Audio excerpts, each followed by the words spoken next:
Was BFA actually good?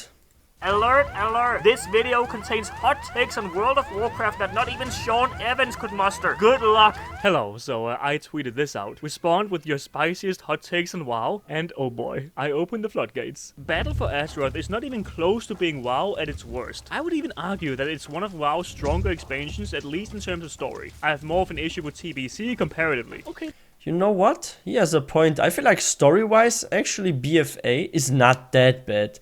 Like, if this was just in a novel and not in-game, like Battle for Azeroth, it would be a very nice novel to read. Very, very, very fun, right? But I think people are, like, upset with, like, the way it was, like, implemented in-game and stuff. And I feel like people are not so much of a fan with the Legendary and the Azeroth and all that stuff. TBC comparatively. Okay, this is definitely a hot take. Yeah, TBC wasn't a great expansion story-wise, so that's for sure. Yeah, what was the story even? Storytelling here, then yeah. You know what was even like the story about TBC? Like, all I know is, okay, there's Illidan and he's like trying to control the demons, become there some sort of leader there and stuff, and then there are like Draenites that have some issues. Then you see the Mecha orcs, and they are kind of like the survivors and the ancient orcs. Like it's a bit confusing, I feel like, and I feel like a lot is like disconnected, especially if you're like questing through. Like, I didn't see like this kind of red string while questing and leveling a character through TBC, and sometimes I had like those kind of puzzles I had to put together to even get an understanding. In BFA, it's actually more straightforward, right? If you have, for example, on the Horde side, you go to Zendala, you have the Zendalari, you save them from all the other enemies, like the Blood Trolls and stuff. Then you meet the Volpera in Vol'dun and stuff. Like, it's more connected. Like, the quest line actually takes you to different kind of tribes, and you actually are helping someone and this and that. And if you look at TBC, it's a bit confusing. I agree here. And yeah, by the way, guys, if you're new to this channel, please don't forget to hit that subscribe button for more content. Alright, let's continue. BFA isn't worse than TBC, but I still think I prefer TBC story and lore over BFA, just because N'Zoth was ruined, the whole Teldrassil thing. What happened to Ashara, plus a huge focus it had so much potential, they ruined it. Like I said, story-wise. But this time we had basically no idea what she was doing, which got pretty tiring after 2 years plus. WoW's payment model is one of the scummiest in the gaming industry, having to buy the actual game, every new expansion priced like an AAA game, and then they have the audacity to put in an in-game store. Okay, let me exactly. This is the issue I have with freaking subscription games. Like, if there's any free-to-play games, and like maybe someone will like disagree with me here, but let's take for example Lost Ark. Lost Ark is free-to-play, but there's like a lot of stuff that gives you advantage. Like, you get faster somewhere. It's not like you get the best in slot gear immediately or something like that, but it makes it easier to actually gear out and max and stuff, and you actually have to pay, and there are like tons of cosmetics for that. But if you love the grind, you can get there also by just playing the game, right? And that's the thing about like free-to-play games. Like, if they have shops, like, nobody's as upset than if you have a game that's subscription based and you have to pay monthly, and then suddenly they have like this and that in the shop, and boosts and XP buffs and all that kind of stuff, or like mounts that are 10 times cooler and better than the ones you can farm in game. Because the store mounts in WoW, for example, they all have like freaking cool effects and stuff. Like, I got like, I think 2 store mounts, and they have like better effects than similar models that I can like freaking get in game. Like, I have a freaking tiger out of water that makes some freaking water animation and stuff with the emote, and even like this one bird thingy that I got, like this blue bird thingy. Like, it has some very cool animation. No bird that I fly on and that I farmed in-game has such an animation. Like, it's broken how good they make them. Game, and then they have the audacity to put in an in-game store. Okay, let me preface this by saying that I don't think the in-game store is what makes WoW bad. WoW can be very good and also have an in-game store. But yeah, I've spent thousands of dollars on World of Warcraft in my time, and after all that, you should be able to get every single mountain pet in the game. But Bobby likes his yachts. And also, I don't think it's a hot take either, okay? Yeah, Bring Bobby. Me something spicier. Bobby's yacht. Warlords of Draenor was one of the best expansions. The only thing that held it back was Blizzard's incompetence to focus on a few tasks instead of too many at the same time, which caused it to have way too much content scrapped. I mean, yeah. You know, it's funny. I think Warlords of Draenor is together with Wrath of the Lich King like my top expansions in WoW. Like I'm never bored actually when I level on time walking a character on Warlords of Draenor.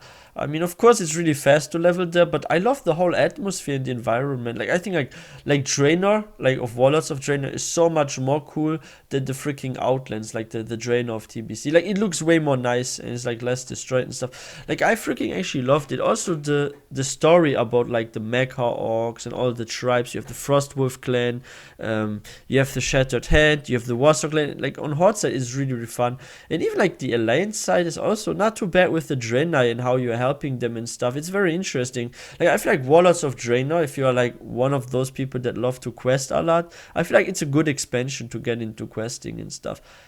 I think some quests are quite fascinating there. Few tasks instead of too many at the same time, which caused it to have way too much content scrapped. I mean, yeah, Barbuk, I could say that about anything. Yeah, I wish it was longer too. What had basically no content in comparison to any other WoW expansion. So yeah, potentially if they hadn't scrapped all that content, a whole continent and whatever else, then it could have been great, but I mean... Wait, hold up. What does this red mean? Breakers, okay. I don't know what that means, else. Then it could have been great, but I mean, the fact is it isn't, so it isn't one of the best expansions, so I disagree. The content we did get was okay, but I mean, how much content did we get? WoW needs to remove some quality of life changes like instant dungeon teleportation and automatic ability gaining. Make class trainers relevant again. A little tediousness would do a lot to make the game feel like a world again. You know, part of me agree with you because I'm a little bit nostalgic as well. I have a good idea how to fix actually class trainers, and I've mentioned this to someone before. Like what you should do with like class trainers, give them some sort of glyph option or something for your character. Like let's say you're on a warlock and you can go to a class trainer and they can like change the form of your freaking pets or something. Like you can get like a armored void walker, or you can get like a white walker with like some hood on or something like that. Like there are ways to actually give them some cool stuff. Or for warrior, like you can maybe change a swing, like maybe now you don't swing from the side but you actually like spin around or something. Like it would be cool if we actually get some stuff we can get from like class trainers that make our moves look different, or maybe change the color of certain skills.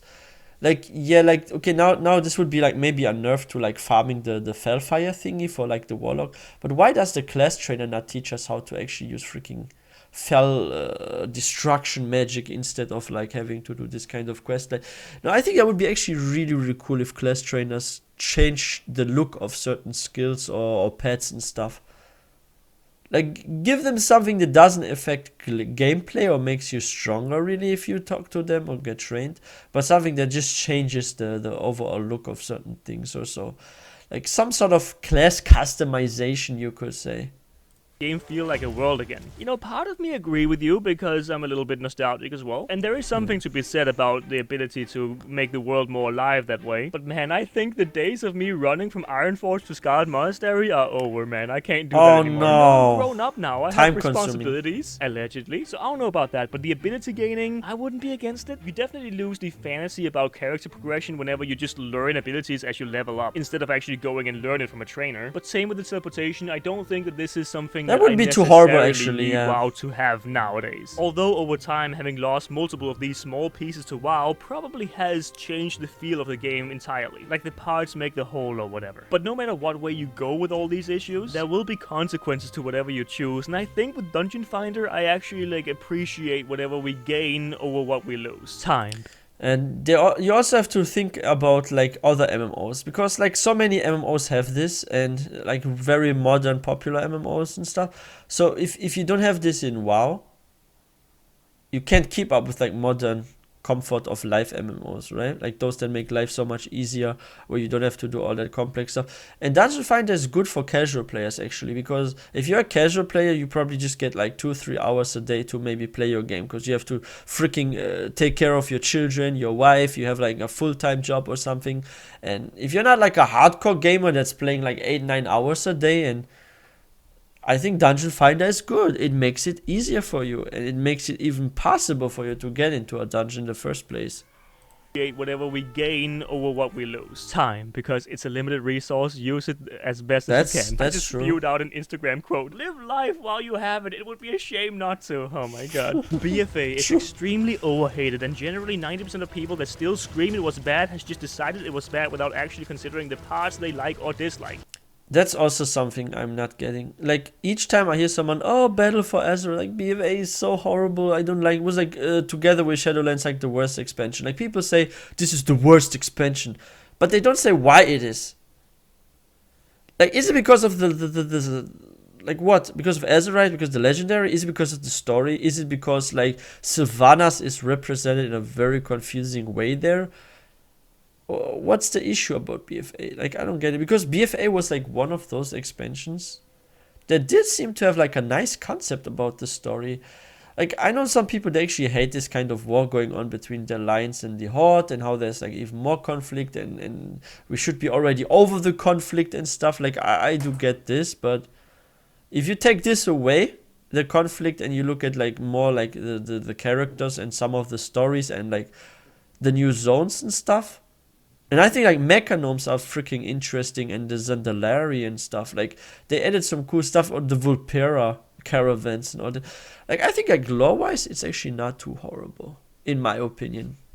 Parts they like or dislike. You know, with But yeah, all people due need to respect say to what they Halo like 10, and that's dislike. a pretty narrow-minded way to look at it, I think. I think a lot of people who dislike BFA disliked it for a lot of good reasons. I mean, I can tell you my top 5 right now. Number 1, it's very impressive how they managed to concoct the most boring gameplay of all time in Warfronts. Number 2, I wasn't a big fan of the island expeditions either, and basically being forced to do them as a mediocre Mythic player back then basically made it into the most overused and cliche word in the Warcraft community vocabulary. And sure. Number 3, also as a mediocre Mythic player, your DPS relied a lot on if you got... This is the problem about MMOs. Like, it's something I hate when in games you add chores, meaning that there are certain things you must do. Like, I hated this so much when Shadowlands came, and this is something I hate probably the most about Shadowlands.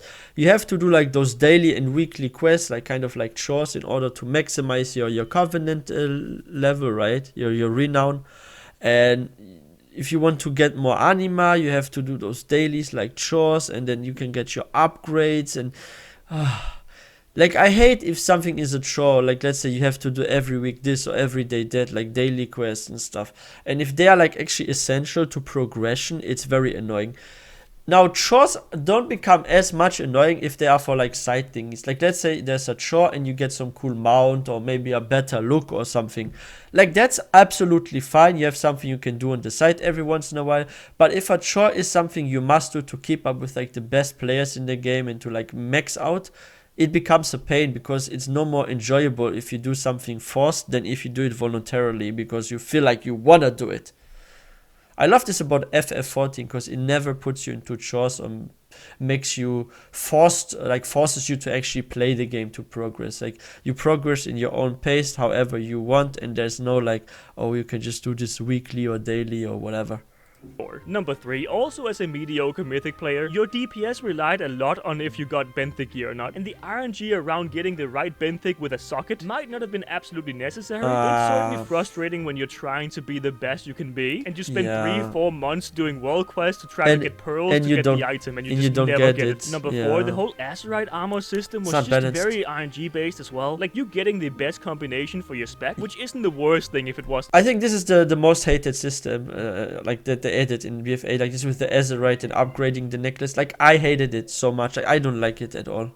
Which isn't the worst thing if it wasn't for the fact that we also had Benthic at the same time, and you know, just a lot of RNG. Just too many chores, and basically. It just made it feel a little bit futile. And also we had the whole eye level trade cap, which meant that if you got an item from a boss that you wanted to trade to a friend, you just couldn't do it if your own item in the same slot had less eye level than the other one. Gearing was just kind of a mess. And number 5, did they after make having this? built him up for like a decade, they absolutely squandered N'Zoth to the point where he's just a side note in the WoW story. At least Argus and Sargeras got the zone Argus as a physical in-world remnant of their influence. N'Zoth has just evaporated. Goldshire Inn is the best place to find lore-friendly people in. Listen, really? I wouldn't know that because I haven't spent too much time in Goldshire. But yeah, they might be very lore-friendly if it comes to like the steamy romance novels. I could see that. What's lore-friendly about wearing bunny ears and dancing around?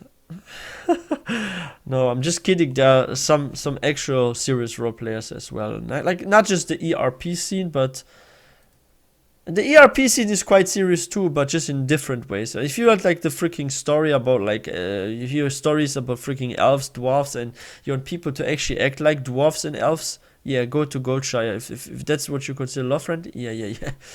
And some really know like backstories of important characters also in World of Warcraft. I'm pretty sure like a high portion of those that actually RP in Goldshire actually own at least one novel of World of Warcraft, like at least one book.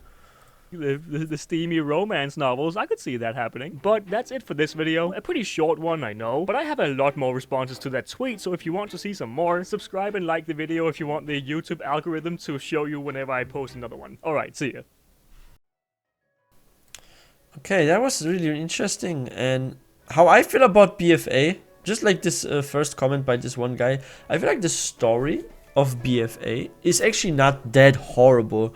The only part I don't like is the Sylvanas part, because I find it so confusing, and why she freaking decided to like burn down the tree, why she does this, why she does that, and like there's not enough explanation on her motives, like what's going on, and then we have to like kind of like puzzle this together with Shadowlands and this and that. And I don't think it's like what I don't like about Blizzard's direction when it comes to story, how we are being given like puzzles and we're getting like one piece and then we have to wait for years to get another piece. And then this one piece you already had, you forgot like half of it or maybe all. And then you get like a new puzzle piece and you can't get the whole picture together because you forgot half of it because it's been years. Like, you can't make a story, like a half story, let's say, or no background of something, and then let players wait for 2-3 years until you completely explain what's going on, or expect people to freaking buy books and even spend more money to read the story. There are a lot of games that deliver a good story where you don't have to buy books and read them in your free time to understand what's going on. But yeah, BFA, the new zones, I like them. I think the races are cool that were introduced, like the new ones that also became like allied races. I think the mecha gnomes are cool. I love the Zandalari trolls. The Vulpera are cool. The Kutirans are sort of interesting, but I'm not really fancying them that much like the other ones. Like, I don't know. I've never even bothered to unlock them, to be honest. I only unlocked like the Zandalari, the Vulpera, and the mecha gnomes, of course. But yeah, BFA, story-wise, concept-wise, even like the locations, I think they look nice, some of them. I think that from that perspective it's really good. But the way it was implemented, like with those chores that were added, like the way like legendaries and gear works there, how you have to grind so much and stuff, like I think they ruined it with the implementation. Like the concept, like the story, the plot, all that what they wanted to add, they did kind of okay with that, but they ruined it with like implementing it into gameplay. Like, that's how it got ruined in my opinion. And Shadowlands was just confusing players because certain conclusions that came with Shadowlands, they came way too late.